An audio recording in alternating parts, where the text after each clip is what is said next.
Okay, and we have 1, 2, 3, 4, 5, good. And Billy's not gonna be here, so this is gonna whip.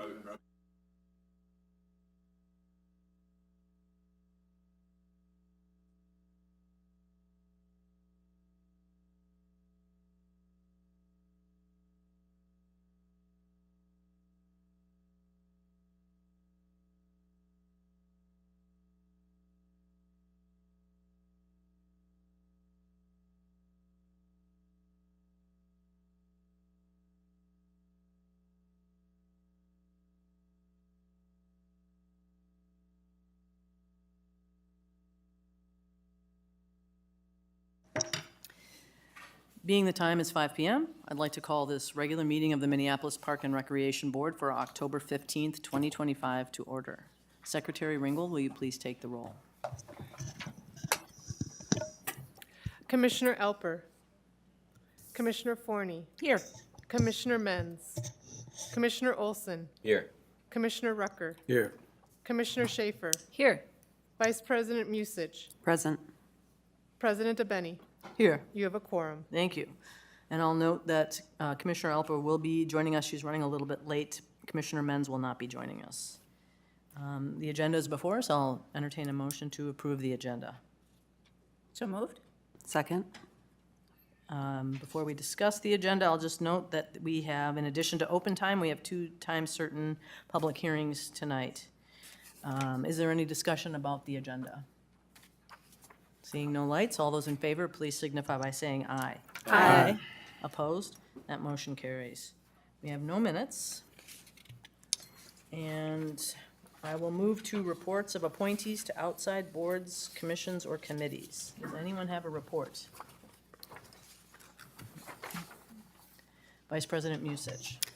Thank you, President Abeni. I attended the Posters for Parks event, and I saw so many of you there as well. So thank you all for supporting that important event with the Parks Foundation. This past weekend, they did sell out of several of the posters. However, for those of you that couldn't make it and are interested, they are selling the ones that are still available on the website, along with postcards. And that is a big fundraiser for the People for Parks Fund. That's largely small grant dollars given to community groups that do work in our parks. So yeah, successful event again this year, and I'm looking forward to seeing what they decide to fund with that money. Thanks. Thank you for that report. I'll note that Commissioner Alpers joined us. Seeing no other lights, we can move off of this topic and move to the consent business. I'd like to move the consent agenda as a slate. Second. I heard. Second.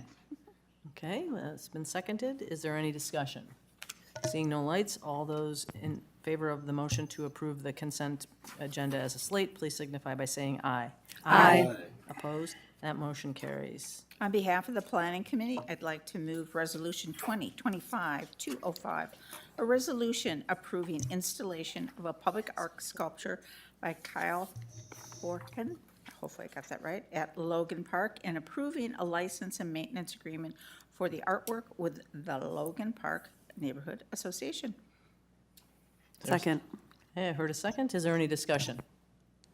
Seeing no lights, all those in favor of Resolution 2025-205, please signify by saying aye. Aye. Opposed? That motion carries.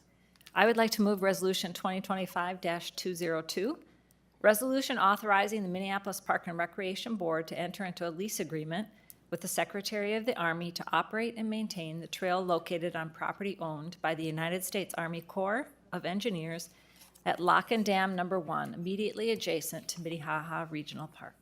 Second. Okay, I heard a second. Second. I did, yep. Is there any discussion? Okay. Seeing no lights, this requires a roll call. Secretary, will you please take the roll? Commissioner Elper. Aye. Commissioner Forney. Aye. Commissioner Menz. Absent. Commissioner Olson. Aye. Commissioner Rucker. Aye. Commissioner Schaefer. Aye. Vice President Musich. Aye. President DeBenny. Aye. You have 7 ayes, 1 absent. That motion carries. I will move Resolution 2025-209, resolution approving an amendment number 2 to the fundraising agreement between the Minneapolis Park and Recreation Board and the Voices of the Roses, a 501c3 organization related to the Lindale Park Rose Garden. Second? Is there any discussion? I will just say that this group is working really hard, and they've been working really hard with Assistant Superintendent Schroeder to try to make some, I would say, upgrades to the space. You know, replace old fencing with new fencing and things like that, not change the character of it in any way. So I hope that they're successful in their fundraising, because I think they have a good vision and actually a good concept level plan, so. Okay, well, why don't we go ahead and take this one to a vote? All those in favor of Resolution 2025-209, please signify by saying aye. Aye. Opposed? That motion carries. And we are cooking right through here. I wonder, we have to We have not, to wait for those. we have to wait for the resolutions related to our public hearings. So we'll skip those in the agenda and go to our new business item, which is a presentation of the superintendent's recommended 2026 budget. So.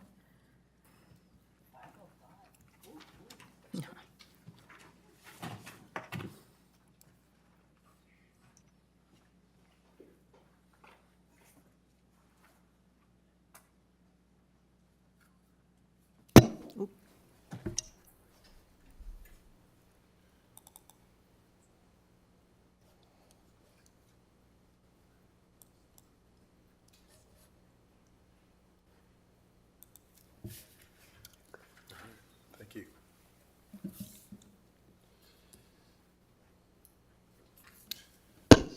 Okay, can you hear me okay? All right, great. I have to kind of bend down, I don't want to do that so much, so. President Benny and Commissioners, it's great to see you, and excited to kind of speak to our 2026 budget. So, for more than 140 years, our park system has been shaped by vision, advocacy, and a shared commitment to community. Today, we have the privilege and responsibility for carrying that legacy forward.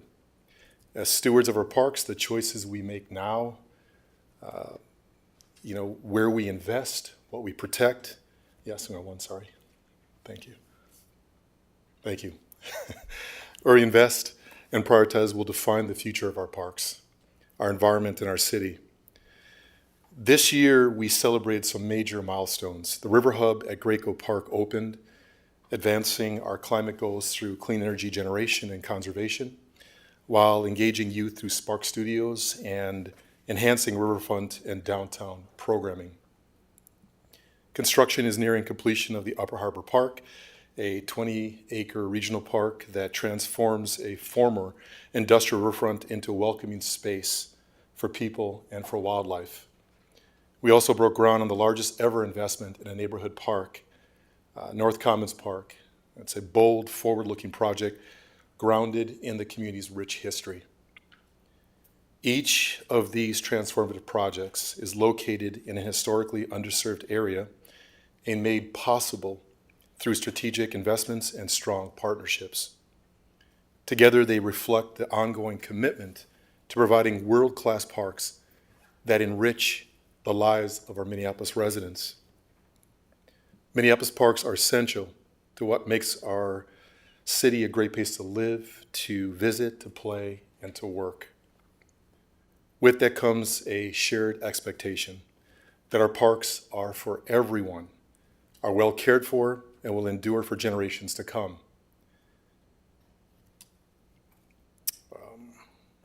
Balancing adding amenities for areas of our city that are growing or underserved and taking care of what we have was the hardest part of this year's budget development and will be our challenge for several years to come. I am absolutely continually inspired by the dedication of our MPRB staff who understand these challenges and whose work brings our mission, our vision, our values to life every day. And it's a real honor for me to serve alongside such a talented and passionate team as the superintendent of the Minneapolis Park and Recreation Board. The recommended budget supports the final year of implementing the 2023 to 2026 strategic directions, which advances the goals outlined in the Parks for All, the MPRB Comprehensive Plan from 2021 to 2036. Since 2022, commissioners and staff have worked with focus and determination to ensure the park system's long-term environmental and financial sustainability. Thanks to strong board leadership and collaboration, we achieved several key milestones to help diversify our funding sources. We increased annual parkway repair funding from $750,000 to more than $3 million in 2026. We established a dedicated stormwater utility charge, doubling funding from $824,000 to $1.7 million by 2026 to protect and enhance our stormwater management system. And we formed a new endowment with the Minneapolis Parks Foundation, ensuring long-term funding for historic infrastructure, regional park, trail upkeep, and natural resources management. These pivotal agreements will leave a lasting impact, strengthening the quality and sustainability of our parks for generations to come.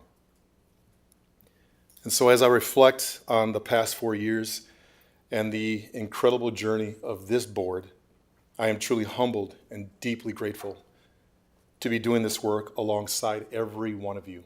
Really grateful. To have fought for our employees, to have ensured the promises made by previous boards that have been implemented, funded, and enhanced, and to have created lasting legacy funding that will support the long-term financial health and system in perpetuity.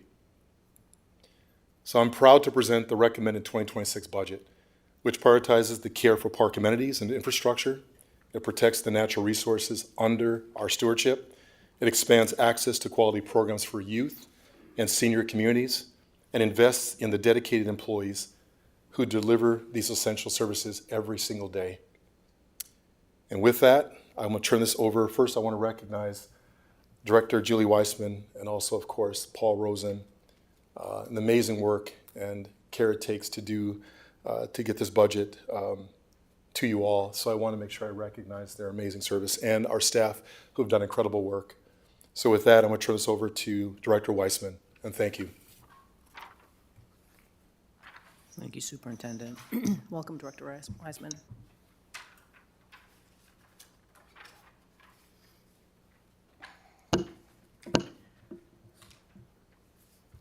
I plan to be standing here for quite a while.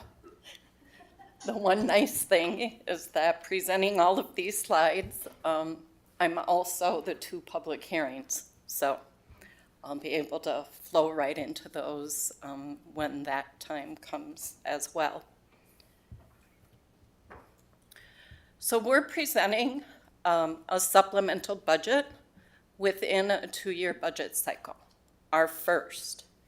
The MPRB has long relied on multi-year plans to maintain financial health. And as you know, the superintendent recommends and the board approves an annual budget each year. However, last year, during our first 2-year budget cycle, this board appropriated the 2025 budget, and you approved the 2026 budget plan. In typical supplemental years, the MPRB focuses on reforecasting revenues and assessing performance data. The 2026 plan that was adopted last year serves as the basis for the 2026 supplemental budget. We began developing the budget in April and May of 2025 with budget retreat discussions with this board. We talked about the factors impacting our 6-year financial outlook that included pressures due to wages, inflation, and capital needs, our system equity investment requirements for workforce and other operating costs, closing our youth investment gap, the reduced revenues resulting from a decline in property tax collections, and ultimately the growing disparities between what the MPRB financial forecasts shows for our need for property taxes and the city's projected property tax increases for the MPRB. So at the start of this budget process, we were projecting a deficit, a potential deficit of over $6 million for 2026.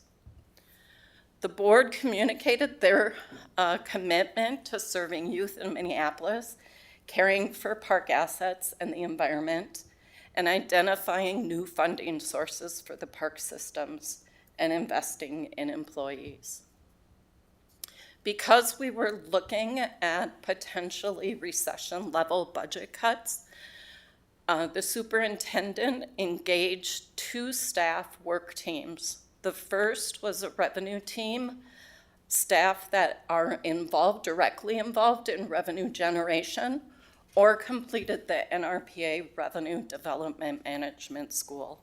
Their task was to identify and create new revenue annually over the next 3 years, and that work continues. The service level team contained representatives from each MPRB division, and their task was to identify and evaluate potential service level reductions in the event of recession level budget cuts. Both teams were engaged, and results from both of the teams' work provided guidance and information that guided the development of the superintendent's recommended budget. As we all know, on September 17th, the Board of Estimate and Taxation passed the 2026 maximum tax levy increase for the MPRB at 6.11%, which increased the mayor's recommendation of 4.92%. Within the mayor's recommendation, it funded our current staffing levels, and the increase to 6.11% funded and supported Graco and Upper Harbor Terminal parks. So we did not face the recession level cuts that we potentially were facing, and we are very grateful to all the hard work that went in to making that happen. So how did we balance the budget? There are new ideas in increased revenue through innovative staff-led suggestions, temporarily holding employment vacancies, eliminating other vacant positions, and market-based increases in fees in some categories. Our strategic directions are our guide. So within the recommended budget for strategic direction A, I'll remind the commissioners that we have successfully completed the performance goal of reduce the carbon footprint with the hard work that has been accomplished throughout the 4-year period. And for 2026, we were able to utilize for the first time the visitor data to support budget decision-making. For strategic direction B, cultivate a community's place and honor in cultural traditions, the recommended budget is supported by the budget actions as well as continued work with the MPRB Indigenous Action Plan, including guidance from key Indigenous stakeholders for MPRB commissioners to update and approve a revised MPRB tobacco and cannabis policy, and work with Dakota leadership on a new naming process to be included in the MPRB's naming policy. For strategic direction C, implement quality youth and intergenerational programs. We're building on the success of the discount youth program model and expanding it to youth sports and senior programs in the summer of 2026. We can do that for that. Our youth investment again, with the gap that's created between ARPA funding expiring in 2027 and our full tax support not being utilized until 2027, the funding gap of $260,000 is closed by holding 3 youth program specialist positions vacant, and that was a part of this board's approved plan. For strategic direction D, care for park assets to meet evolving needs and practices, the care, maintenance, and activation of Graco and Upper Harbor parks are included in this budget. And we heard clearly from this board and are restoring cuts that were made in the 2005 budget to ice rink operations, which eliminates further closures and supports the reopening of ice rinks on land rather than water bodies at Powderhorn and Weber parks. Strategic direction E, steward our natural resources. We have a slight increase in our natural area maintenance, increasing our seasonal natural resource specialists to support the program. And then we are continuing to build our stormwater management program.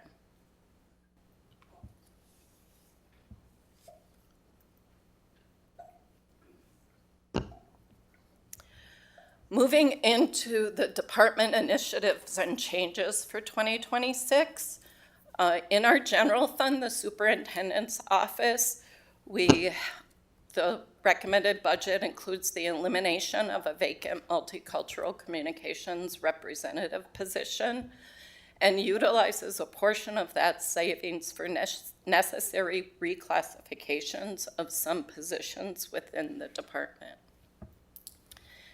In the deputy superintendent's office, we have reduced data practices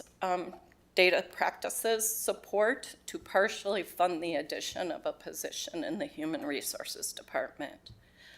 Entity-wide, we're eliminating the Zoom contract and reduce the general fund ITS internal services charges. The finance department, you'll see an ad of a sponsorship position. We've talked about this a couple of times. It's an idea from the revenue team.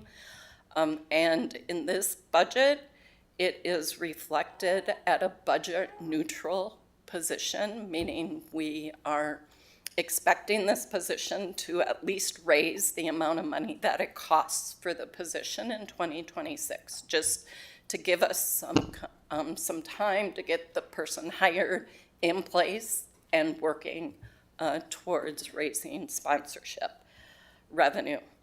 And then there's an increase in general fund administrative overhead charges to the enterprise fund. And in the human resources department, we're adding a leave management position.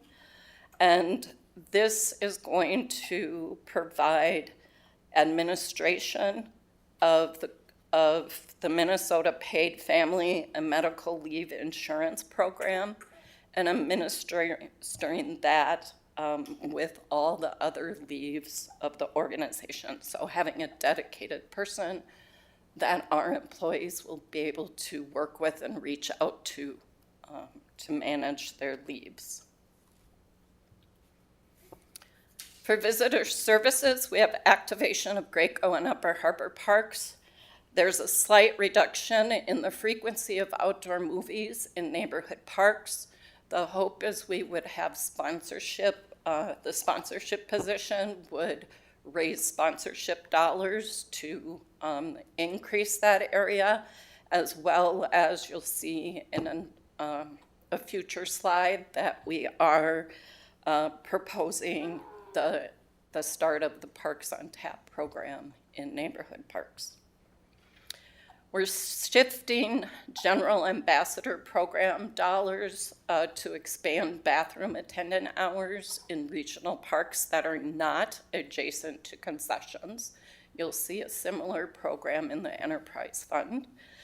We're recommending paid parking at Neiman Sports Complex, an increase to canoe fees and the number of racks, locations, expand event parking in support of the general fund, and then establish room rental rates at River Hub at Graco Park, establish a Lake Harriet wedding package fee, and increase the park market booth registration fees. For asset management, we have quite a long list. Again, we have the care and maintenance of Graco and Upper Harbor Terminal parks. There's many maintenance or asset management staff being added for that, materials, supplies, and contractual services. And then we're utilizing one-time savings from North Commons Water Park closure to fund equipment purchases. There's a reduction in trash and recycling cans in neighborhood parks, an audit and adjustment to dumpster pickups, and continued adjustments and reductions to portable restrooms. Portable restrooms continue to increase in costs. We were notified that the fees are increasing by over 10% in 2026. And so although we've done an audit of portable toilets, we will need to continue to do that to remain within budget. Increasing seasonal maintenance for Boston Field, so this will allow for the moving of fencing for fast pitch in and out when there's fast pitch games. Realign seasonal hours from seasonal MEO to seasonal gardener to adjust for what is current practice in those two areas. Increasing part-time administrative assistant 2 hours, and then adjusting 4 additional MEO winter schedules to a modified shift and an increase to overtime to provide budgetary flexibility in responding to weather events. And then again, the restoring of the ice rink cut. Environmental management, there's just a shift of a portion of the water resources supervisor from the general fund to the stormwater fund to better align the work between the funds. For athletic programs and aquatics, there's an elimination of a full-time lifeguard and utilizing a portion of the savings for reclassifications within the aquatics operations. Offer and charge for lifeguard classes. Lifeguards who complete and then work for MPRB will receive reimbursement. And again, this is, if it's a youth that's participating in that, they will have the access to the discount youth programming model. Expand sand volleyball at East River Flats. Add youth athletic development camps, and increase premier and semi-premier diamond rental fees to cover the cost of increased maintenance at Boston Field. For youth and recreation center and programs, there's a recommendation to eliminate Rec Plus at 40th Street Park in the mornings and Key Waden both morning and afternoon due to low enrollment. Youth currently enrolled at these locations will be offered enrollment at other suitable sites.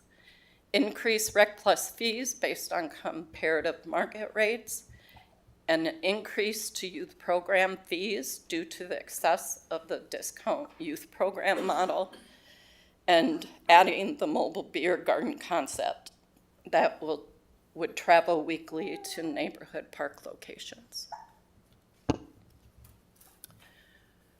This budget reduces the property tax collection rate from 98.5% to 98% based on the downward trends.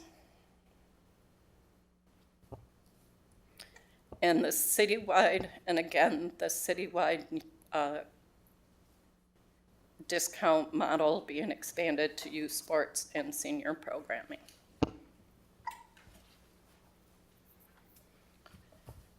President Benny, do you want me to pause? Yeah, I think that would be, I was just pulling out the rules, but yeah, that would be a great time. Okay.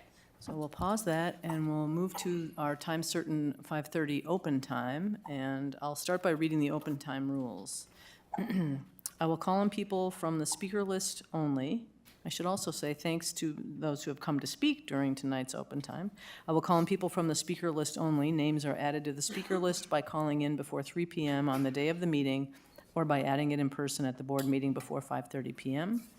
The time allotted for all speakers shall not exceed 15 minutes. We have one speaker, so I will do up to 3 minutes for that speaker, and then time may not be transferred to someone else. Please watch the timer and stay within your allotted time. This is an opportunity for you to address the board. We are listening, but we will not respond. That said, please don't hesitate to contact any of the commissioners for dialogue and further discussion. To protect the privacy of individuals, please refrain from commenting on specific personnel issues or pending litigation. Discriminatory or harassing words directed at anyone will not be tolerated, and each speaker is asked to state their name and where they live. So with that, I will call Sabrina Schultz.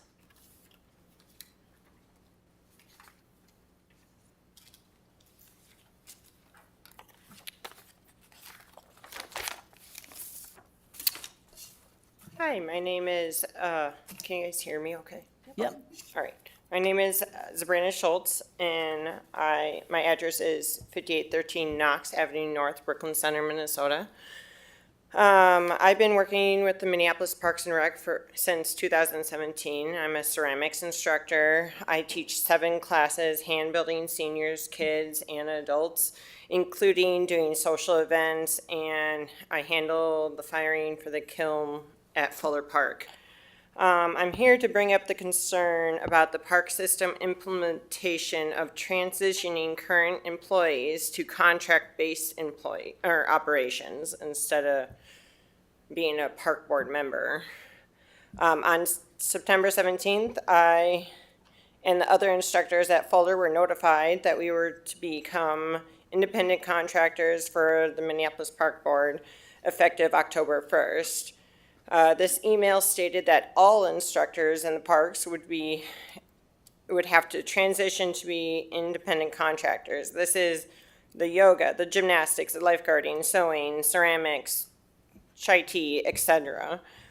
And this is slightly over 2 weeks to make a huge life career decision in regards to employment, life changes, shopping for liability, and workman's comp.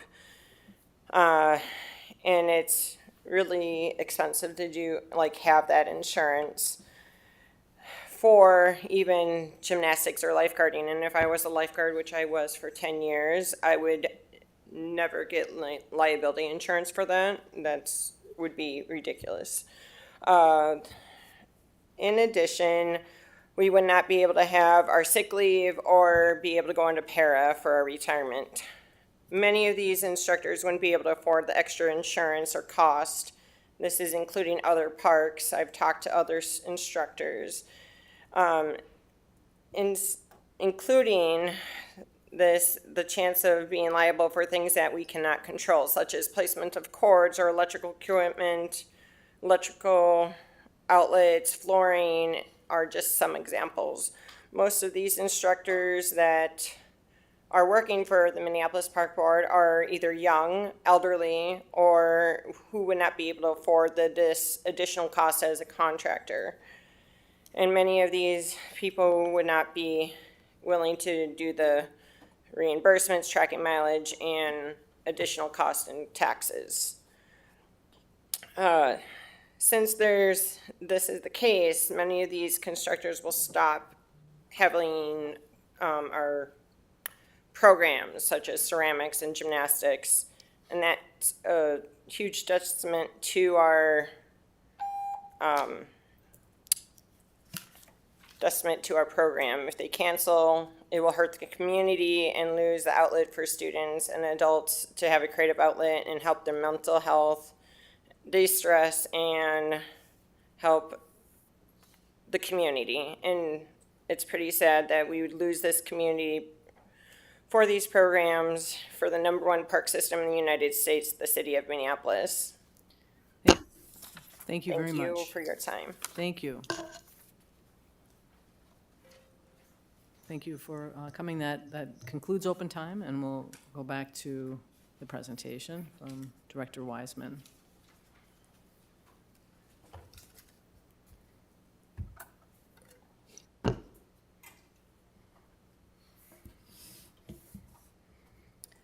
All right, so other initiatives and changes for the general fund. The investments in operation facilities, $260,000 was redirected from operations and facilities transfer to the capital project funds from service center improvements to sidewalk and pavement rehabilitation for the construction and repair of neighborhood park interior paths. So that continues and is in the recommended budget. This potentially reduces the level of funding available for operation facility rehabilitation projects and would potentially slow down upgrades to facilities that have demonstrated operational inefficiencies and lack suitable accommodations for employees. The Park Acquisition Fund in this recommended budget is restored to its previous level of $275,606 to support River First acquisitions, given the speed at which land is becoming available, and for it to outpace other available outside resources. For the environmental stewardship, now we're in the Special Revenue Fund. And for the Environmental Stewardship Division, Natural Area Maintenance, we have an increase in seasonal natural resource specialists to extend the season from 6 to 9 months to cover crucial seasonal work that takes place in the spring and the fall. The Youth Employment State Grant that was received in 2024 and 2025 totals $1.5 million, and we have until June 30th of 2027 to spend those dollars. And then the Urban Tree Carbon Offset Program, we included a transfer from this special revenue fund to the general fund in support of tree planting, and that transfer is included in this recommended budget as well. In the enterprise fund for the visitor services parking operations, there's an increase to the hourly rate at Minnehaha Park to encourage turnover. Increased school parking rates at Parade Sculpture Garden parking lot. This was a 2-year plan that was included in the 25 adopted budget and 2026 plan. So this takes care of the second year of that increase. And then there's a recommendation to implement a digital lot management pilot program. And there's an increase in revenue for improved compliance, and it provides one-time and ongoing expenses associated with the program. In our vendor and concession area, we have the implementation of a bathroom supervision program in the regional parks that are adjacent to concession areas, expanding wheel fund locations and offerings, and include one-time expenses to provide infrastructure for wheel fund expansion. And then for use and event permitting, there's an addition of a new permit fee to be applied to events which feature alcohol service. For water works, there's a decrease in concession revenue as a new concessionaire is being sought for the site. And there's an addition of new room and patio rental fees. In the recreation division for golf, there's an increase in fees based on comparative market, and ice arenas, there's increases to fee based on comparative market. And then again, the general fund administrative charge is increasing due to increased costs associated with administrative services, as well as the addition of the leave management position, who will also support employees within the enterprise fund. The Enterprise Fund Capital Improvement Program utilizes 1.6 million of enterprise fund reserves, and it includes the startup of Columbia Golf Course building envelope renovations, Hiawatha Golf Course Cart Barn, Sculpture Garden Bird Safe Glass, and allocations to several rehabilitation categories. The Stormwater Fund, Director Pilger will be providing additional information later. I will just highlight that there was not an increase to the stormwater charge in 2026. We utilized 2024 stormwater fund reserve balances to fund the continued development of the program. We also learned through the conversations around the JPA that the city utilizes their 2-year budget process in order to do the utility rate setting. And so in this budget, you will see a 27 and 28 plan for the stormwater fund in order for us to fit within the city's budget process. And then you're also going to see a stormwater capital improvement program that is planned to begin in 2027. In the Internal Services Fund, we have the elimination of an IT technician position, partially utilized to support the addition of the position in Human Resources in the general fund, an increase to contractual services for ongoing costs associated with the new phone system, a shift to a new, more robust cybersecurity software, and an increase to Microsoft Cloud storage costs. For our capital project fund, Director Arvidsson will provide a presentation. What I will say right now is that we have negotiated and reached an agreement with the city on the annual guaranteed minimum amount for 2027 to 2031. I intend to bring the resolution to our board on November 3rd or 5th, whatever date. 5th, November 5th. And the city council will be bringing a resolution to the council to adopt these amounts before December 15th of 2025. After which, the 2026 to 2031 CIP will be adjusted, providing an inflationary factor on the neighborhood projects included in the CIP. So it won't add any new projects, it will just provide the construction inflation to each of those projects. So now I'll get into the superintendent's recommended budget, and this is laid out as the budget book is laid out. So the budget message and the budget highlights are the information that I just provided to you. We have the strategic directions and performance goals section. And again, as the superintendent said, this is the last budget to implement these strategic directions and priority comprehensive plan strategies. The performance goal provides the measurable outcomes.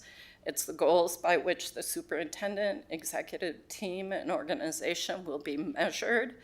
And budget actions are framed annually to demonstrate increment progress towards each performance goal. This is an example which shows the budget actions for the 4 years, and it includes the superintendent's recommended budget response to this performance goal.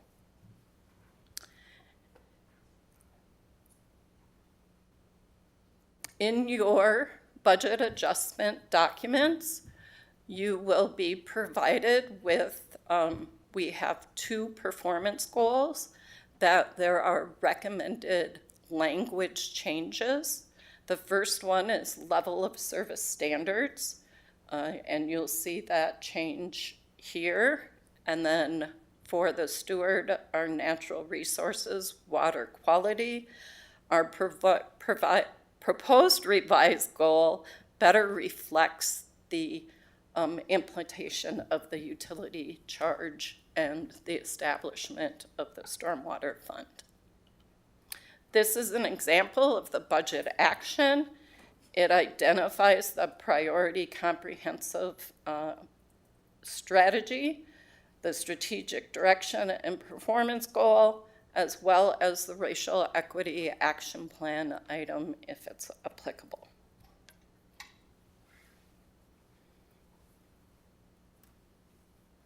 Thank you for pausing there.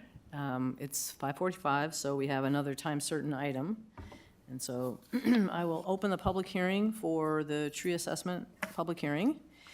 And no one has signed up to speak, but I will ask in the room, is there anyone that would like to speak to this, the tree assessment? Anybody? Is there anyone that would like to speak? Seems like nobody does, so I will go ahead and close the public hearing. And we'll have one more in 15 minutes. Thank you. All right, so the background information section of the budget book contains the commissioner districts.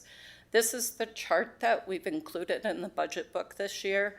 It shows the current commissioner districts with the shaded areas, and it shows the 2026 new commissioner districts with the dark red line. So you're able to see how they've slightly changed throughout the city. Our organizational chart is included in this section as well. And I'll just point out that in the Environmental Stewardship Division, it includes now the new Citywide Services and Projects Department. And within the general fund section of the budget book, you will see that department's information. For property taxes and local government aid, the Park Board represents 17.4% of the overall city tax. That is slightly less than last year, 2024, where we were 17.5% of the total tax. And that is because the city increased their general fund by 8.5%, and we increased our levy by 6.1%. Local government aid hasn't increased since 2024. And I just would like to point out that this increases our reliance on property taxes. So we would be hopeful that the state legislature would take up some increases to local government aid in the near future. In our general fund, you'll see that current property taxes is reflected as at a 5.6% increase rather than the 6.11% increase. And that is because we dropped our collection rate from 98.5% to 98%. And you will see our fees, fines, and other revenue has increased by $800,000.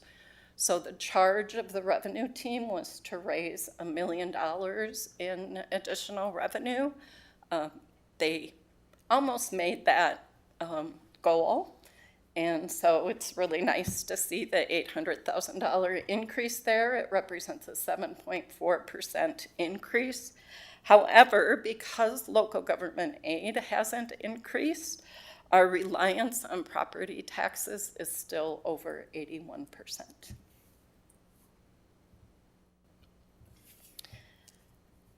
On the expenditure side, Our 2026 budget plan had a general fund growth of 5.1%. And that was the basis for the recommended budget. Our recommended budget general fund growth is 5.3%. And so it's very reflective of the work that we did last year and the idea of not adding anything new. There are some new things within this recommended budget, but they are funded through cuts in other areas. The increase for the 5.1 to the 5.3 is really directly related to the city fees increasing, which we did not expect when we were planning the 2026 budget. Our expenditures by division, you'll see very large increases to each division. And I'll point out that the city management fee contributions and other has a very large decrease. So that's reflective of 2026 being a year where all of our contracts, union contracts, are settled. And so all the wage increases, step increases, everything associated with wages are in the division budgets. They are not held as a provision for wage adjustment. Out of the divisions, the superintendent office has the largest increase, and it's a combination of the Graco Upper Harbor Park activation, as well as the addition of the sponsorship position and the leave management position.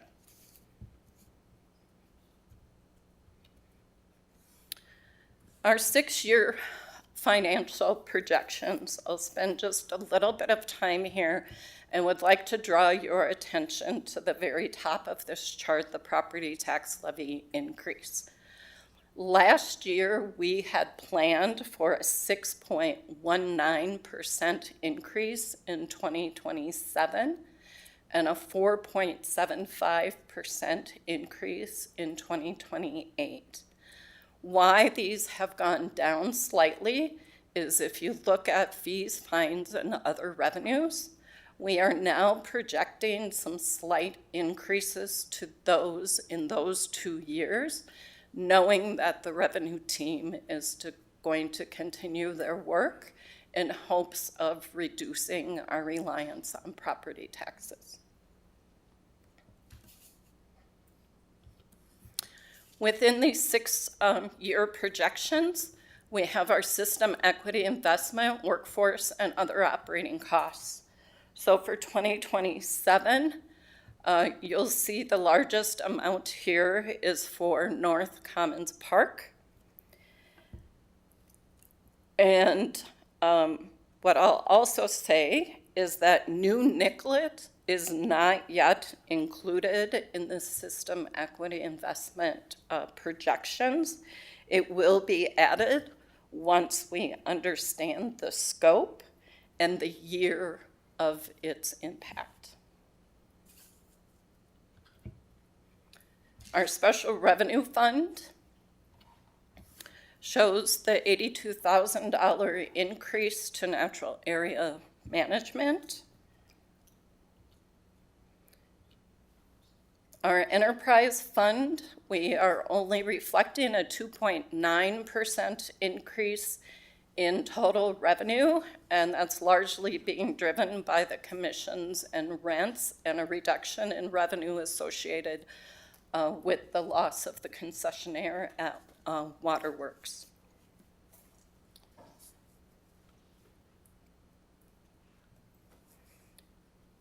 You see that operating expenses are projected to increase 6.61%. That's slightly higher than the general fund. And then for improvements, we have an increase in improvements. We are utilizing $350,000, just over $350,000 of reserve balances in 2026. And that is due to the work that's going to be completed at Columbia Park. In this chart, it shows the different areas within the enterprise fund. And I will point out waterworks. There's an increase in the loss at that location as we search for a new concessionaire and then allow the concessionaire some time to build within that location.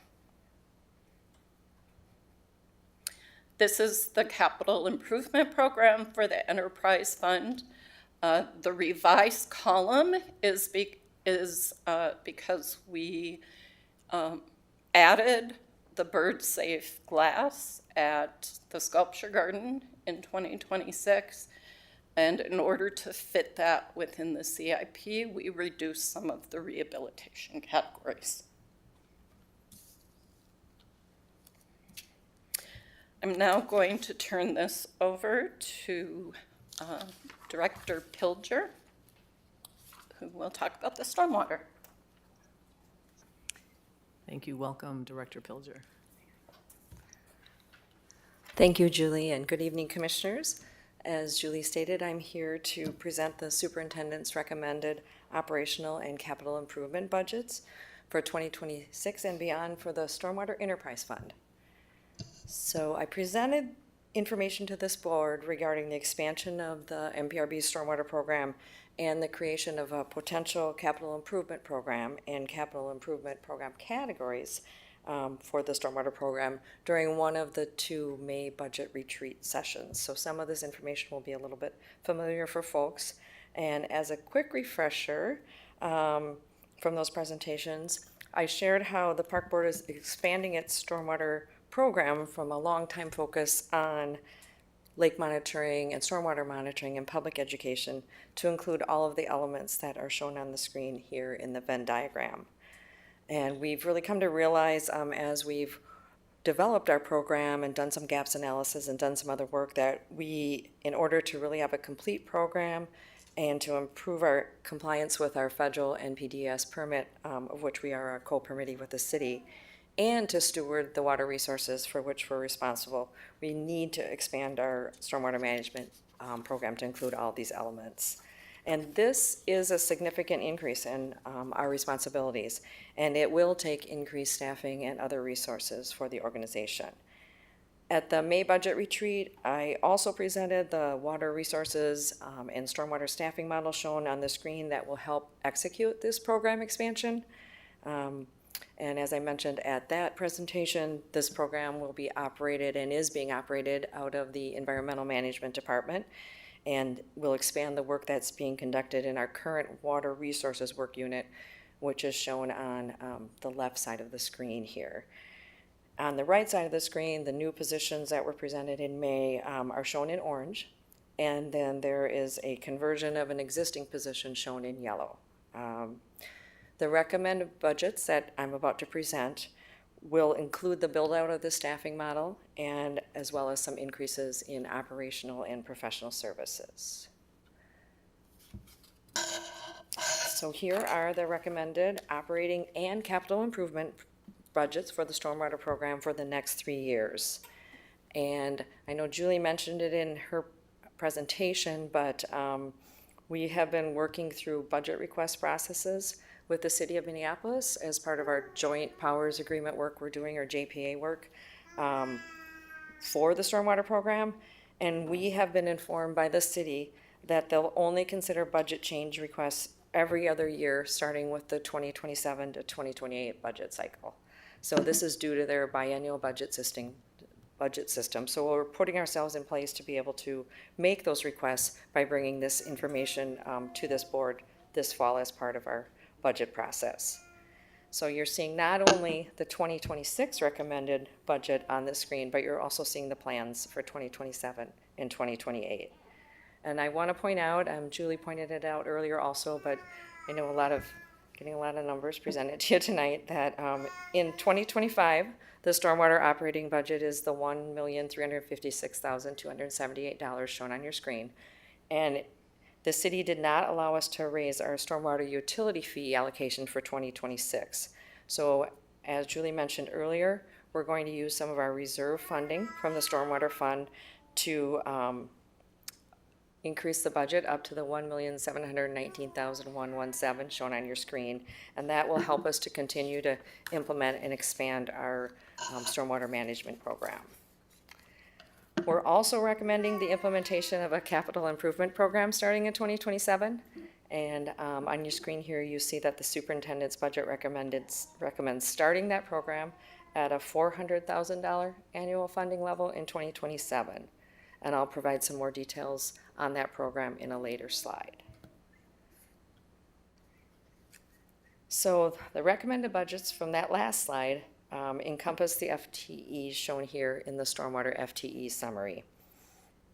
And I want to point out that the base budget of the $1,356,000 that we have for funding levels in 25 and 2026 cover the cost of that increase in that stormwater compliance lead that we adopted in 2025 and the education coordinator position that we upgraded in 2025 from a part-time position. Yep. Can we pause for just a minute? Sure. We have one more time certain item. Oh, sure. Yep. So it's 6 o'clock, so I will open the Parkway Assessment Public Hearing. And we have nobody signed up to speak. Is anyone in the room that would like to speak to the Parkway Assessment Public Hearing? Does it need to be about Yes. park assessment? Yeah. Anybody would like to speak? Anyone would like to speak? Okay. With that, I will close the public hearing and we'll return to the presentation we were receiving.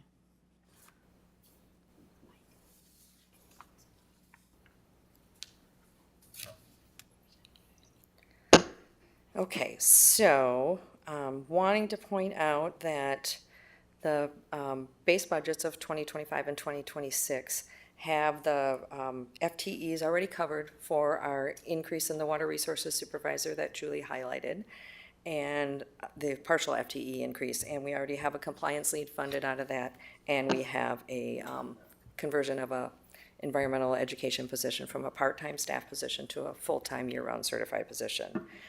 So I also want to point out that the staffing model really calls for some additional staff, and you'll see those on your screen between the 2026 and 2027 columns under the stormwater specialist line. We will be needing to add a stormwater specialist in both 2026 and 2027 in order to really execute the work that's needed for this program. And we'll also be needing to add 2 additional seasonal stormwater support folks to help us work out in the field with some of our stormwater BMP management and inspections and other compliance related issues. So wanted to highlight those during the presentation. And then lastly, shifting to the capital program, I'm excited to share that the superintendent's recommended budget for 2026 initiates our first ever MPRB Stormwater Fund Capital Improvement Program. So we've come a long way in calendar year 2025 so far. So the capital improvement program shown on your screen would be funded at an annual level of $400,000 and would begin in 2027. And this delay in starting the program is due to the timing of the city's capital budget request process and their CLIC process. So the program would be divided into the 5 categories shown on the screen. And these are the same 5 categories that I presented to this board in the May budget retreat. 2 of them, the combined sewer overflow and the implementation of stormwater regulations, replicate categories the city has in their annual stormwater CIP program. So we are wanting to be in alignment with some elements definitely of their program. I'll also point out that the combined sewer overflow program work, which is one that the city has also, is something that we see as being able to be successful within our organization in the first couple of years, because we can add these projects onto planning projects that are happening in our parks already, and the needs have already been identified for several of those projects. We think it would be useful to develop a plan in 2027 to look at all the CSO needs that there are and help us plan this funding out even further. And we also foresee using those 2027 and 2028 lake water quality improvement projects that you see on your screen, those dollars, to help fund water quality work that we are currently planning in the planning process with the city of Minneapolis and the Minnehaha Creek Watershed District in the MOU that our organization has entered with them for water quality improvement projects. And specifically, we'd like to use those dollars to help fund an alum treatment at Cedar Lake. And the stormwater infrastructure rehab and reconstruction category is where we see kind of larger scale projects that are beyond operating expenses, rehab, small rehab expenses. In 2027, it's actually in 2029, we would use the funding to modify the William Berry outlet that we have that drains the entire upper chain of the lakes. And we've been having a lot of water management challenges in that outlet due to the excessive rains and high water we've had over the years. So that is an important piece of our stormwater and lake management infrastructure. We need to start addressing some issues with that system. So. And then lastly, the implementation of the stormwater regulations would fund projects needed to comply with like local water regulations that the EPA has, the city and other state agencies. So we're excited to keep advancing this work around stormwater management and around stormwater asset management, and being able to fund water quality improvement projects is excellent. And we're hoping to be able to do that through both of our operational budgets and our capital budgets. So at this time, I'll turn it back to Julie. Thank you. Thank you.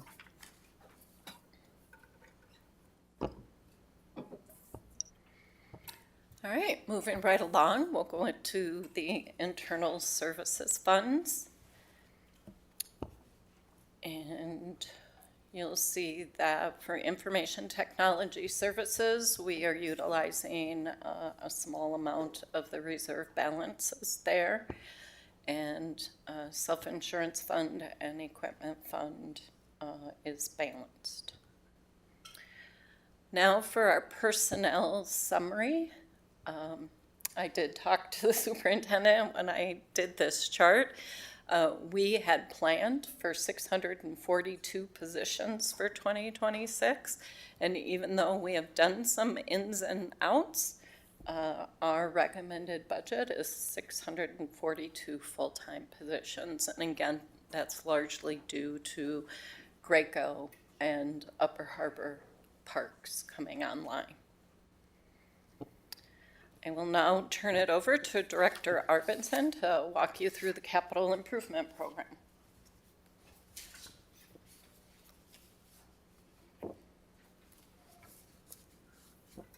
I think he's not here, but we can sure wait for him. Yeah. There he is.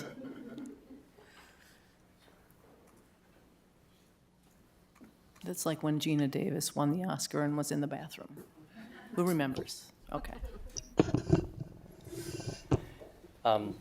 President DeBenny, Commissioners, sorry for the slight delay.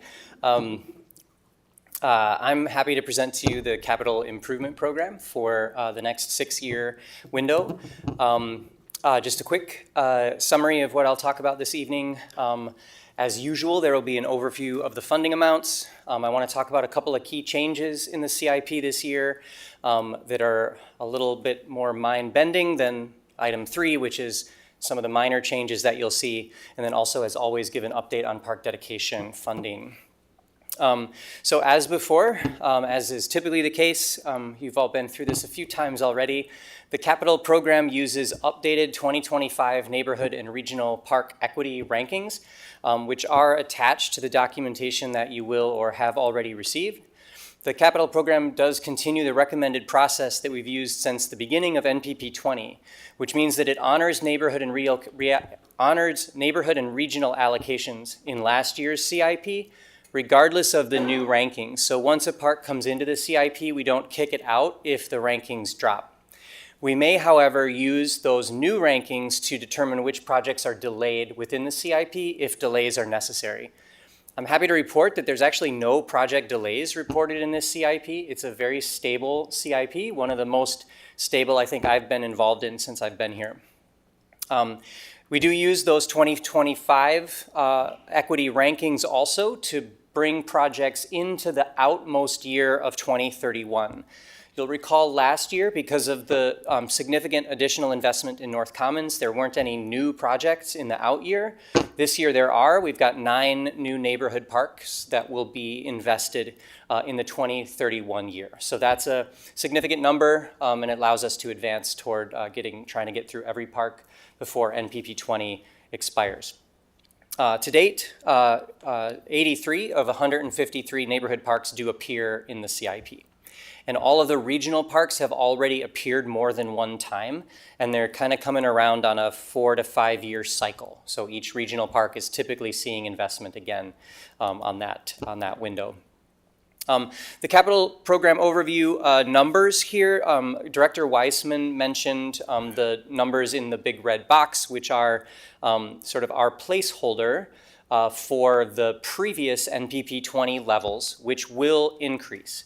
So the CIP that you have in front of you now, and that is included in the budget book, does not include that escalation factor. That news came in too late for us to be able to move through the CIP and make all those escalations. So at some point during the budget process, we'll submit essentially a brand new CIP to you that would be adopted as an amendment to the budget. And again, to reiterate what Director Weissman said, that increase doesn't necessarily create any new projects within the CIP. Of course, that's ultimately up to you, but what staff will propose is that all the projects in the 2027 through 2031 CIP will see an escalation factor. Those projects aren't currently escalated. So right now, a 2031 project coming into the CIP is at the same exact dollar amount as an equivalent project in 2027. Which means we know we will get less for that money 6 years from now. So that's why we want to escalate that money going forward. So it'll be a similar CIP, just more true to inflationary factors. So that will come to you at one of the future meetings to review. On the regional side, the Met Council and state bonds, 2026 is technically a bonding year, but we don't by practice reflect that until the 2027 CIP year, because obviously on January 1st of 26, we have no idea what the state is going to do. So you'll see that there's a 0 in that column for the 2026, and then we estimate that number in yellow every other year. That number, incidentally, is based on a guess at a $10 million state allocation, which is matched in part by the Met Council and then divided among the implementing agencies. And the reason I'm telling you this right now is that in a minute, we're going to talk about one of the big changes in the proposed CIP, and it has to do with that bond funding. The Parks and Trails legacy funding, those first 2 years, typically the 26 and 27, those are pretty hard numbers because we have detailed forecasts coming from the state. From 2028 and out, we estimate that number based on past performance. So those are the numbers on the regional side. Really quick tutorial for everyone here and those listening at home, how to read these large spreadsheets that we have put in front of you. So the regional equity metrics themselves, this is a sample from the developed parks equity metric. Over on the left-hand side, you will see the parks and their rankings. We include last year's ranking just so you can see where the movement is occurring, because there is change year over year as our demographics shift, and the total score for 2025. The parks that are highlighted in blue are parks that have already had an investment in the CIP since 2017 under NPP 20. And those parks that are highlighted for you on those sheets in pink are the ones that are getting investments in 2031. So this isn't an entire sample because you can see there's only 3 pink parks, and I said that there were 9. But in essence, you can see how deep into the equity rankings we are going, and the next highest ranked parks that are not seeing investment at this time. We've changed the format a little bit this year to really highlight those 2 types of metrics. We do have 7 metrics that scores are added together to create the total score. There are 4 community characteristics and 3 park characteristics. And now a quick tutorial on reading the CIP. Again, a big 11 by 17 spreadsheet. And again, I would say in terms of looking backwards into the CIP, the online True CIP is your best tool, but we won't reflect these numbers in that online tool until you adopt them. So reading this CIP is kind of a forward-looking tool. We have park and project information on the left-hand side. And just remember from last year, we did a format change where we were able to eliminate that reason for inclusion in the CIP. We used to say this is an old park that was non-equity, pre-equity, versus parks that were using the equity metric. And since last year, that's no longer the case. Our entire CIP is equity-driven. So we don't have that column anymore, but we are still highlighting in green those play area rehabilitation projects that are specific to parks and exist in the CIP, and also in purple on the right-hand side, those park dedication funded projects. Our notes on the far right-hand side give some clarity about when changes have been made. So those are a good resource for you as you think about the questions you might have. So I just want to reiterate really quickly kind of the phases that we have started to see evolve in NPP 20. For the first 10 years or so of MPP 20, we invested in parks in neighborhoods with significant need, primarily the North and Upper South. These areas had experienced disinvestment, and they tended to have high scores all across the board. But we're solidly right now in phase 2, which is parks scattered all over the city that you could say are sort of tired or declining. And this is why in the CIP we have parks in areas that might not be necessarily thought of as high need, like Brackett, Bryant Square, and Chergosky. But these are parks where there hasn't been investment for a long time. And you can see they start to scatter across the city. Even the list of the ones that are next in the ranking touched pretty much every service area. So we're starting to deconcentrate geographically and instead invest in those parks where there's a significant asset need. Phase 3 are going to be those parks that are left over, but by the time we get to them in another 5 or 7 years, they will have asset need. A couple of big changes in the CIP this year. I'll try to go through these quickly. The first one has to do with the playground rehabilitation program. So the intent of the playground rehabilitation program from the beginning was that there was a concern that if we only worked in parks where there was an equity ranking, we would have playgrounds all over the system that would fail before their time came to replace them. And parks are one of our highest risk elements in terms of both safety and Americans with Disabilities Act compliance. So we needed to keep moving forward on those playgrounds. The idea was to try to get all the playgrounds up to snuff in a more accelerated manner than some of our other assets. From 27 to 2030, and this actually kind of blew my mind, we've got 70 playground projects that have been in the CIP. So that's a huge number of playground assets that we've been able to roll out. Typically, there's been 3 to 5 play areas each year identified in specific parks. And those decisions are based solely on longevity and condition. So we look at what is the useful life of a park, of a playground, typically 25 years, when is it going to expire, and then what's its condition rating.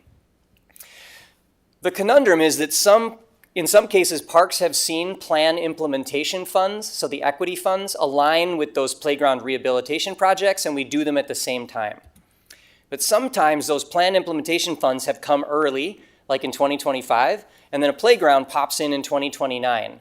But we might do the playground in 2025, which means we're effectively making a second investment in that park later on. And we've changed that in the CIP a couple of times, but the intent is to invest once in each park. So I feel like we're at the point of needing to streamline this. And there's one big reason why. As of the 2031 year, we're all caught up. We're all caught up. 11 playgrounds will be replaced already as part of larger plan implementation projects. You can see them highlighted here. There's 2 parks, Reserve Block 40 and Jordan, which we're proposing to bring in 2031. those are at or just beyond their useful life in terms of replacement. And then you'll see there are no playgrounds expiring in 2032, just one in 2033 and one in 2035. So we're going to get to the point at the end of the current CIP that we are replacing playgrounds on time as a matter of practice. And as a result of that, I'm suggesting that we actually not go early. So let's do the playgrounds at the time when they expire, and the money that is saved from that can invest in the equity list, so we can move through those larger plan implementation projects more quickly. So that's the playground rehabilitation program, and that's what I just said to you out loud. The other one that's a little bit more challenging has to do with the regional park bonding. So as a refresher, I presented in the budget workshops that this funding source has become extremely volatile. I'm not talking about, I just want to be super clear, I'm not talking about the direct state bonding that we sometimes get for specific projects. This is the bonding that comes to the regional park system and is distributed amongst the 10 implementing agencies of the regional park system. Regional park bonding has been pretty low, some years non-existent, and sometimes is allocated in non-bonding years. The Met Council only matches that bonding when the state does. And so we build based on that that $10 million in state bonding. And you can see this chart here looks back to 2021 and the numbers that we expected or estimated, and then the dollars that we actually got. And so we're a little bit behind. We're not more behind thanks to the extra bonding that happened in 2024, but we have no way of knowing what's going to happen going forward. And each time this happens, we're reconstructing the entire regional CIP. I think you all have, in each year that you've sat there, you have seen a lot of red ink on the regional CIP. To me, that means that we're not keeping promises to the community in terms of when we're going to be investing in parks. I believe the CIP sets an expectation for when we're going to do improvements. And if we're changing it all of the time, it's hard for us to staff for that, and it's hard for the community to prepare for it. It's also hard for us sometimes to find matching outside funding. So the recommended CIP addresses this with a 3-part plan, and it's what's proposed in front of you, and it's certainly something that is open for discussion. First of all, the core CIP park-specific projects, which are selected through the equity metric, and also projects in Above the Falls and the Grand Rounds Missing Link, are funded exclusively by Parks and Trails Legacy and the O&M lottery funding. Those have become very stable sources that, thanks to the great work of our lobbying team and the support of the legislature, those numbers have been pretty solid for us for a long period of time. So the main portion of the CIP, the project by project, the implementations at Victory Memorial Parkway and Minnehaha Park, those are going to be funded with these 2 funding sources. The bonding, the estimated bonding, half of that would go to a new fund that we call Regional Park Connectivity, which could be invested in existing and planned trails, bridges, and neighborhood linkages. We know these are the things that people use the most, that they're most interested in, and we've heard from you, the board, that these are critical infrastructure needs. The other half of the estimated bonding goes to closing the generations-long gaps in our system, Above the Falls and the Missing Link. So we're doing a bit of both with that more volatile source because we can flex projects depending on the amount that we get. Under this plan, the regional CIP remains largely unaffected, regardless of what the state does with bonding. It keeps the promise to the community and reduces our volatility and helps us roll out projects more efficiently. At whatever level the state bonds, we will be able to do 2 additional things. We can do more to take care of what we have, and we can accelerate the creation of long-standing gaps in our system. There are technical benefits that exist in project delivery for doing it this way. Most notably, the fact that bonding can't be used for administrative costs or community engagement. So if that bonding flows to other existing projects to augment them, it's easier for us to roll that project out without having to do backflips on the funding sources.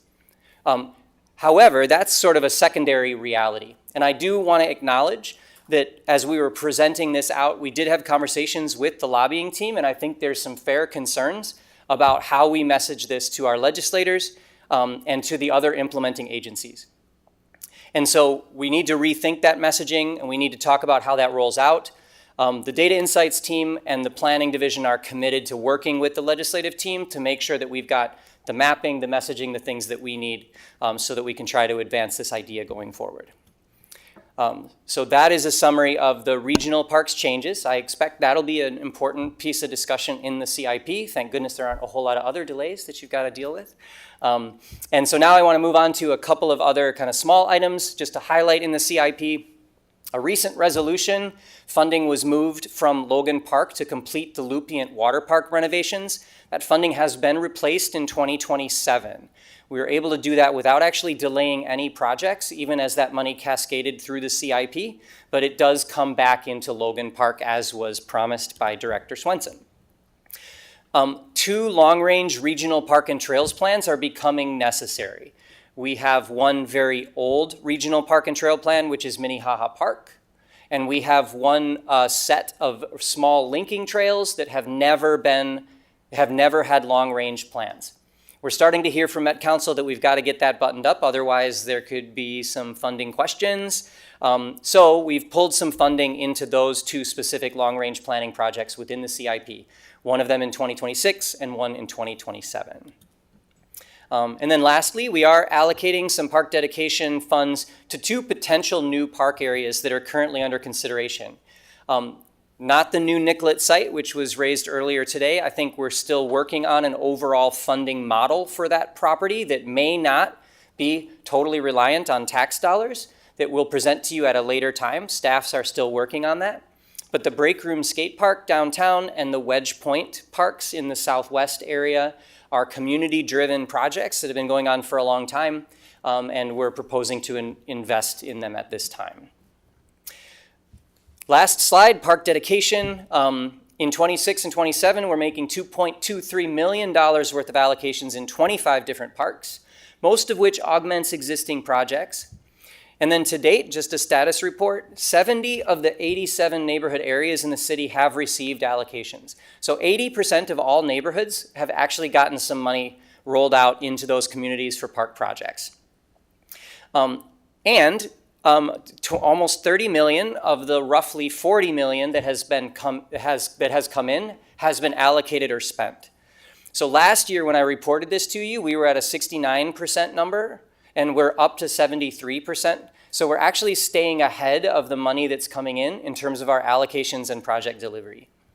And you can see, I also track by service area how we're doing, so you can see the neighborhood's percentage. So in each service area, more than 70% of the neighborhoods in each service area have been touched. And also you can see on the far right-hand side there the actual fees. We have 2 neighborhoods that are up over 80%, and 3 of them are in that 60 to 70 range. And I use this as a guide to know where we should be consulting next year to roll some more money out so that we're distributing that a little more evenly. I do want to note that, again, thanks to our finance and legal counsel, we understand that there is interest on the park dedication funds that have been in the bank gaining interest. We're still working through exactly how to manage that money. It's a very complicated proposition. So this CIP does not take that into account and doesn't spend any interest money yet. But we are going to be considering that carefully after the first of the year and trying to figure out how to operationalize that. With that, I will turn it back over to Director Weissman. Thank you for your time on the capital improvement plan. Thank you. President Benny and Commissioners, we're nearing the end of the 99 slides. You are now going to be receiving your budget documents, and I will let the public also know that all of these documents are available on our public website at www.minneapolisparks.org/budget. you will be receiving a copy of the superintendent's recommended 2026 budget, the 2026 through 2031 capital improvement program spreadsheet, the 2026 budget adjustments with attachments, and then our favorite park funding fact sheets. So what's next? At the November 5th board meeting, we will take public comment from the public on the superintendent's recommended budget, as well as commissioner review and comment. Again, on November 19th, we will allow for public comment and commissioner review on the budget. And then at our December 3rd board meeting, we'll allow for public comment, but the Administration and Finance Committee will take up and approve the 2026 tax levy and annual budget. And as a reminder, any potential amendments that the commissioners would bring forward, we would like to have them all presented and considered on December 3rd, as it is a public meeting, a public televised meeting. On December 9th, we will be over at the city at the Public Service Center for the Truth and Taxation hearing. And then we will be at City Hall in the same room that we were last year, 1A. And so that's a separate room. It's not televised. And so that's why we like to have all the amendments considered and adopted on December 3rd. And finally, the most important piece, as you begin to look through and consider this budget, we ask that any questions you have be emailed to the superintendent in advance of our meetings. So for the November 5th board meeting, questions are due by October 24th. For the November 19th board meeting, questions are due by November 12th. And for the December 3rd board meeting, questions are due by November 24th. I will send you out the commissioner question format spreadsheet ahead of time and provide you reminders before these due dates. And with that, we will open it up for questions. Yes, thank you so much. I think there'll be some questions, but really a great presentation, very thorough. So I see Vice President Musich would like to speak. Thank you, President Abeni, and thank you, Director Weissman, for anticipating so many of my questions around how we could submit feedback. I look forward to receiving that information so I can start inputting my questions. I just wanted to verify with the board president that the December 3rd Admin and Finance Committee will be one in which all members of the board will be appointed, so we can make amendments at that time. I think that's been past practice. Secretary Ringgold? President Benny and Vice President Musich, yes, that would be the recommendation. Okay, fantastic. Then I'm good. Thank you. Questions? Commissioner Schaefer? Sure,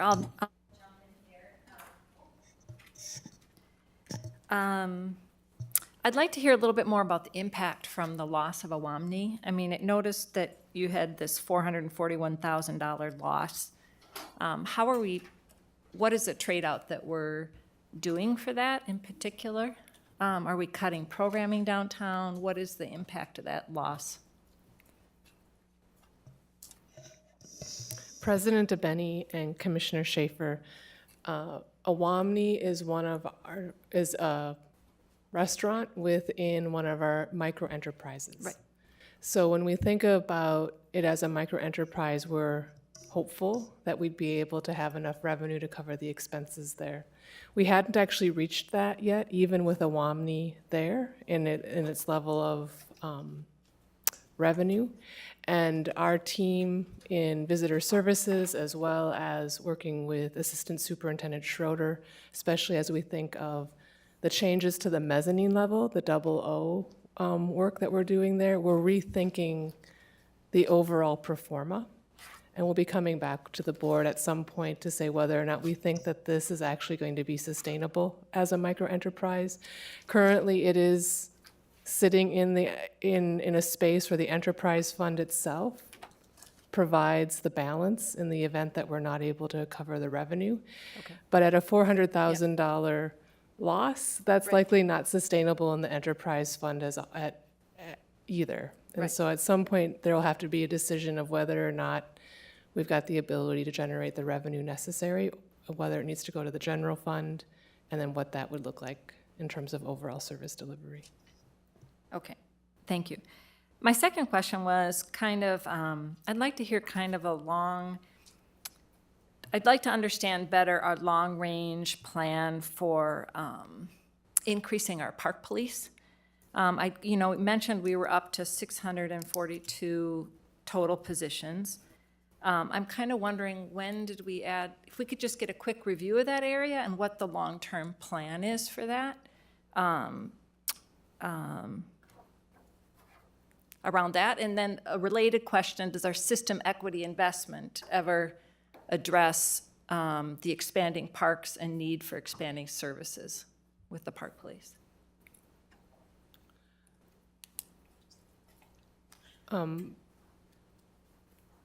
Julie, are you?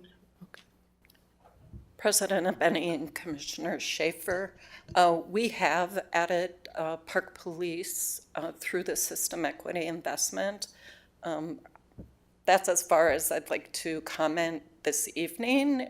We can include it in the commissioner questions and do a response that way. That would be great. I'd like to kind of have a history of when we have increased, what funding we used for it, and what the plan is for like the next bit, whatever you want to include. And then I guess I would like to have greater understanding of these changes around the bonding. I'm uncertain. It went through very quickly, Director Arvidsson, so I'll spend some more time with it. But it seemed to me that we were putting the maintenance dollars in kind of more of a volatile up and down funding source. Shouldn't we be putting the maintenance in more of the stable funding source? President Abeni, Commissioner Schaefer, bonding doesn't pay for maintenance of any kind. It's for capital projects or rehabilitation projects. So right now, all the projects that we're doing in the regional CIP are rehabilitation or capital improvement projects, and they are funded somewhat arbitrarily by one or more of those three funding sources. And when the state doesn't bond at the levels that we hope for, what then happens is projects are either reduced in their scale or they are delayed in order to have that smaller CIP in a particular year. Under this case, we would essentially have a holding fund that could flow then into other existing projects if the state were to bond. So we would be doing the core projects, which are rehabilitation and capital investment. And if the state bonded, we would be doing more of that in certain categories. Most notably, completing the system above the falls and missing link, and also then doing even more rehabilitation of trails and bridges. Well, thank you. I'm going to go back and re-listen to your explanation around that, but that's a starting point for me. That's it for now. Commissioner Olson. Yeah, I would like to, so what exactly is the level of increase for Rec Plus? Do we have that available? If not, I can wait for. President Abeni, Commissioner Olson, in the budget book, there is a fee chart. There's a section with all the fees, and you can see the increases to Rec Plus listed Page 208. Thank you. Yeah, just because I'm pretty concerned about that. Minnesota is already number 3 most expensive state for childcare in the country, and basing, service fee increases on that on market rate is, to me, I understand how we do that kind of commonly in other issues, but in this regard, it kind of feels like salt in the wound there. And Commissioner Olson? yeah, sure. I'll just also say, in your budget adjustments, the benchmark document is also in there so that you'll see how we came to the increases in comparison to the other areas. Okay, I'll look at that. And the youth coordinator positions, are those 3 extra vacancies that we're now cutting, or are those continuing the cut that the board implemented previously? President Benny and Commissioner Olson, we're not cutting those positions, we're just not hiring those positions, and it's the same 3 positions that we held because of the youth investment gap in '25. We're holding them because of the youth investment gap in '26. We would plan to hire them in 2027 when we have the full property tax support for the youth investment. Okay. That's all for now. Thanks. Commissioner Forney? Thank you. Yes, a couple quick questions. As far as the stormwater fee, what was the city's reasoning for not allowing it, and are they increasing theirs? President Benny and Commissioner Forney, yes, they have a fee increase planned for 2026. And the explanation for not increasing ours was twofold. They said we were out of the budget cycle, and they also identified that we had reserve balance, that they felt we should use the reserve balance before we increased the fee. Thank you. Then the next thing is, as far as messaging to our legislators, I think this is something that has always really bothered me, and how we can message differently. We are being told over and over and over again that we are not an essential service, and yet I feel like that's the, what should we say, the issue that we should be pushing, is that we are an essential service, and we are the ones who probably generate sales tax, et cetera, and I just feel that how we package that is really important, and it's such an opportunity, because we are essential. Thank you. Thank you. Commissioner Alper? Yeah, I would like to say thanks for this. I know it's a mammoth effort to put together. I find, I guess, right off the board, I'm going to take a while to digest it over the next couple of weeks, but right off the top, I do find it troubling that we are increasing Rec Plus fees. This year, I looked back to see what it was in 2024, and I have that up, and I want to let you all know that we increased Rec Plus fees in 2024 as well in the budget, and I'm happy to share that with all of you. So we increased it then, we're increasing it now, and youth is something we say that we care a lot about. And so I find it disconcerting that we're raising fees in this area again, when we are not raising fees in other areas which are not part of our core business. So an example here would be the annual parking permit fee that has been set. It has been held stable. I don't think there was I didn't check that one out in the short amount of time I had here, but I believe in 2024 it was the same. There were no commensurate increases. When Rec Plus got raised, parking did not also get raised for that fee. So I find that, I think that's something we should examine and reconsider, quite frankly, because I see youth as central to our business, parking as auxiliary. I did have a quick question on the CIP score, if we could go back to that. on, I don't know, I guess some of these have slide numbers, but I didn't see a slide number on the CIP slides. So I can't tell you what slide that was.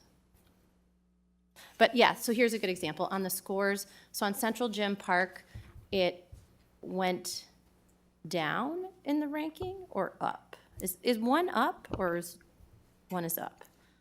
Yes. Okay, but that didn't impact where it actually is because it already has an allocation, right? President DeBenny, Commissioner Alper, that's correct. Okay, thank you. And then I didn't have a chance to look through the whole book, but, notice the Commissioner District being described by, at the beginning of the presentation, and then you referenced service area. And is there a service area map in the budget book as well, just for people who don't know?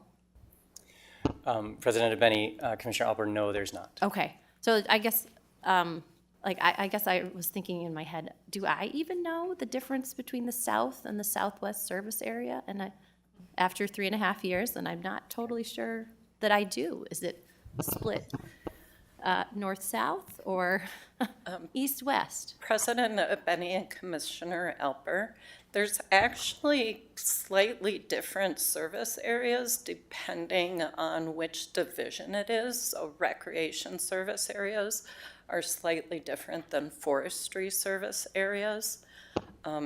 So we don't have just one service area map. We would have to do however many different ones there are. Sounds good. So if I may, in my 6+ seconds left, if you would humor me, thank you. Just that now that I've been here, this is my 4th budget cycle, it would be great if in our public communications we could all have the same, work from the same territories, because certainly it's really hard to know as the public what we mean when we're talking about different areas that are maybe more internal than external. And that was all. Thank you very much. Thank you. Commissioner Alper, maybe you could request in the questions that we get to ask in writing about the fees and both the parking, the annual fee, maybe go back a few years, and the Rec Plus fee, so we can all see that. Yeah. I thought you were going to say the maps. I could also request them. The map may be in our training books. I think that might be a place where we have access to that map, but that's been a while, I know. So, okay, I want to hit a couple things myself.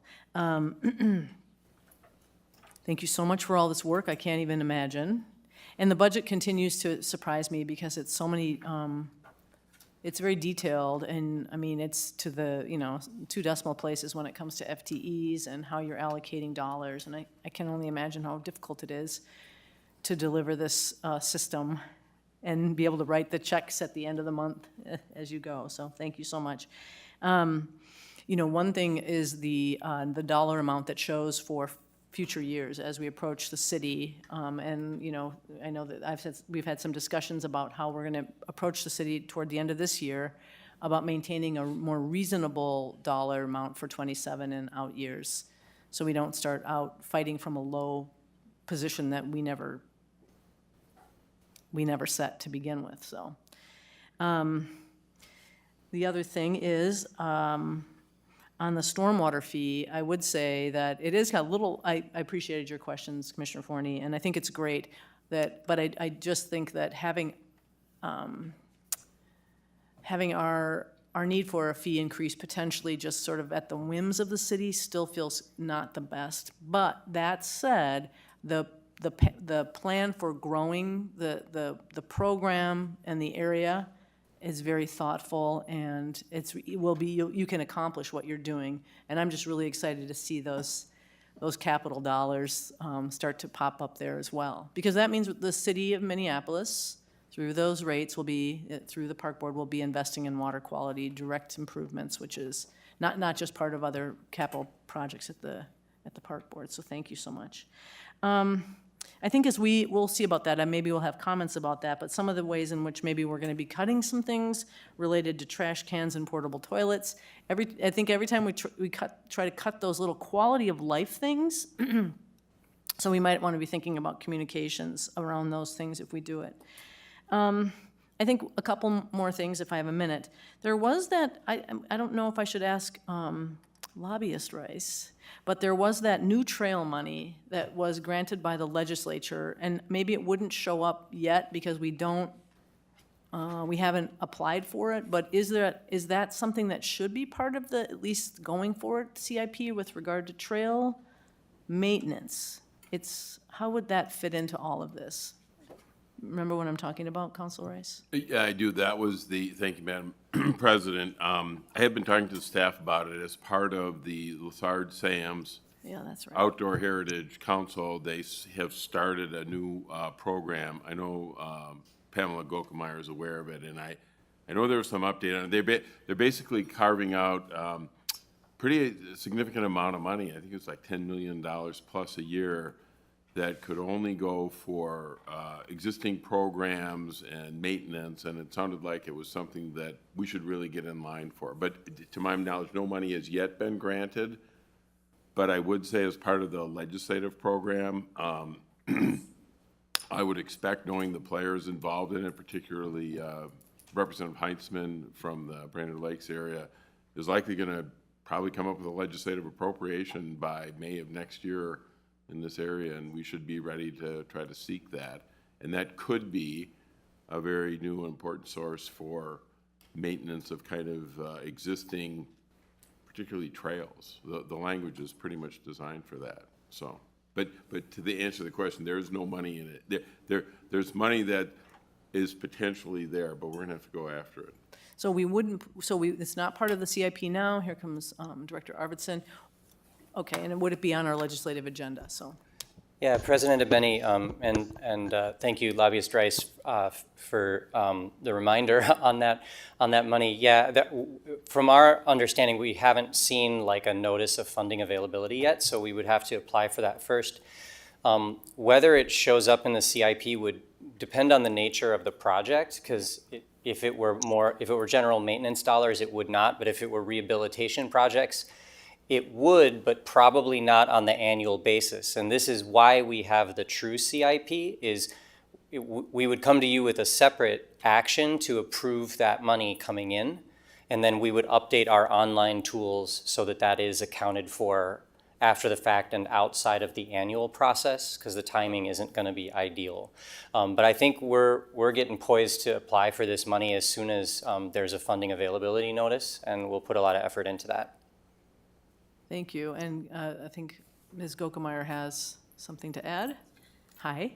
Hi, President Abeni and Commissioners. I just wanted to add, it's under the community grant program that they established last session before, and this year, as Council Rice noted, they've opened it up largely thanks to Representative Heintzman to trail additions and maintenance, not new trails, like he said.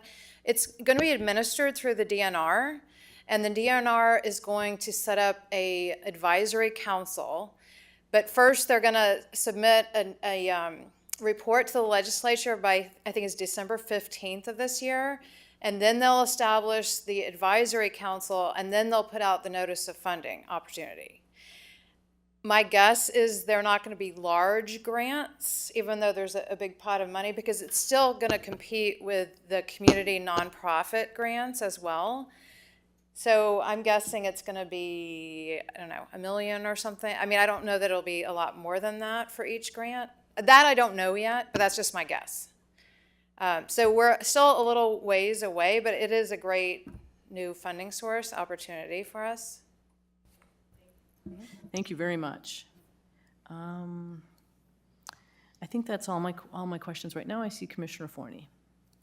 Just forgot to ask, do we have a signed, sealed, and delivered joint powers agreement for the two different projects? Oh. President Abeni and Commissioner Forney were very close on parkways. We might see that one in November. I'm still holding out hope that we'll get the stormwater one done. So thankfully we now have 2 meetings in December, but that's the goal, is to try to get both of them done yet this year. And I know this is Johnny come lately, but anything to put a escalation clause in the stormwater instead of being dictated to by? President Abeni and Commissioner Forney, I think it's maybe important for me to point out that the way the city manages their portion of the stormwater is when they have excess funding left over from a previous year, first they replenish their reserve. And then from there, they roll that money into the next year so they don't have to ask for an increase in the overall stormwater fee. So that what they are asking is that we would do the same thing. And so far, that is how it is lining up in the draft language. Thank you. I'll give them a little more grace then. Thank you. Thank you. And I like that response a little better. It makes me feel a little better to hear that, because that's actually normal rate setting, I would say, for, in my experience, utilities. But instead of just being off cycle. That answer I don't like as well. So, because this cycle keeps moving around. So, okay. Any other questions? Okay. Well, we have some reading to do. Thank you so much. And with that, we're going to go to petitions and communications. Do you have? I have something. Okay. Point of parliamentary inquiry. Yeah. We have 2 unfinished business items we should probably talk about first. Thank you. Excellent. See, someone's paying attention. Okay, so we have 2 resolutions. Great. I'll move resolution 2025-221. It's a resolution assessing certain properties to defray the cost of removing diseased trees from private properties during 2024 and 2025. Do I hear a second? Okay, I heard a second from Commissioner Forney. Is there any discussion? Seeing no lights, all those in favor of resolution 2025-221, please signify by saying aye. Aye. Opposed? That motion carries. I'll move resolution 2025-2020, resolution assessing certain properties to defray the cost of St. Anthony Parkway paving improvements adjacent to private property. Second. Okay. Is there any discussion? Seeing no lights, all those in favor of resolution 2025-220, please signify by saying aye. Aye. Opposed? That motion carries. And now we'll go to petitions and communications, and I'll start with Commissioner Alper. Pass. Commissioner Schaefer. Pass. Commissioner Forney. Pass? Commissioner Olson. Pass. Commissioner Rucker. Pass. Vice President Musich. I'm going to go with that trend. I'm also going to pass. Okay, and I'll call on myself. I just want to point out the in petitions and communications, there's the community engagement strategy for some of the girls' fast pitch facilities. I really appreciate that, and I'm excited to see that. And I look forward to a lot of, we still have an opportunity to make some good progress for the remainder of the year. So thank you to the staff so much. And without objection, I will declare the meeting adjourned. Sweet.